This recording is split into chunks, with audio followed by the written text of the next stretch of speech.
Ézéchiel, chapitre 3.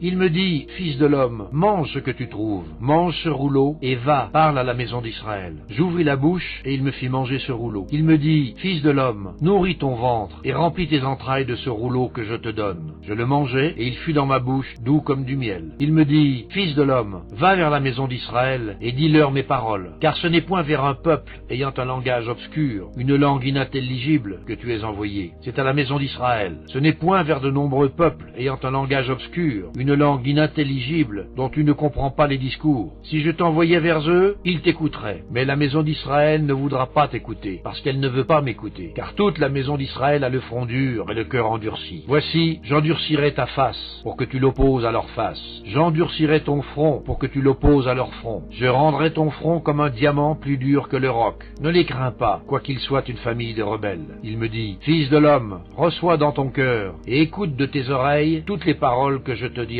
Va vers les captifs, vers les enfants de ton peuple. Tu leur parleras, et qu'ils écoutent ou qu'ils n'écoutent pas, tu leur diras, ainsi parle le Seigneur l'Éternel. Et l'Esprit m'enleva, et j'entendis derrière moi le bruit d'un grand tumulte. Béni soit la gloire de l'Éternel du lieu de sa demeure. J'entendis le bruit des ailes des animaux frappant l'une contre l'autre, le bruit des roues auprès d'eux et le bruit d'un grand tumulte. L'Esprit m'enleva et m'emporta. J'allais, irrité et furieux, et la main de l'Éternel agissait sur moi avec puissance. J'arrivai à Tel Abib vers les exilés qui demeuraient près du fleuve du Kébar et dans le lieu où ils se trouvaient. Là je restai 7 jours, stupéfait, au milieu d'eux. Au bout de 7 jours, la parole de l'Éternel me fut adressée en ces mots. Fils de l'homme, je t'établis comme sentinelle sur la maison d'Israël. Tu écouteras la parole qui sortira de ma bouche, et tu les avertiras de ma part. Quand je dirai au méchant, tu mourras, si tu ne l'avertis pas, si tu ne parles pas pour détourner le méchant de sa mauvaise voie et pour lui sauver la vie, ce méchant mourra dans son iniquité, et je te redemanderai son sang. Mais si tu avertis le méchant, et qu'il ne se détourne pas de sa méchanceté et de sa mauvaise voie, il mourra dans son iniquité, et toi, tu sauveras ton âme. Si un juste se détourne de sa justice, et fait ce qui est mal, je mettrai un piège devant lui et il mourra. Parce que tu ne l'as pas averti, il mourra dans son péché et on ne parlera plus de la justice qu'il a pratiquée et je te redemanderai son sang. Mais si tu avertis le juste de ne pas pécher et qu'il ne pêche pas, il vivra parce qu'il s'est laissé avertir et toi, tu sauveras ton âme.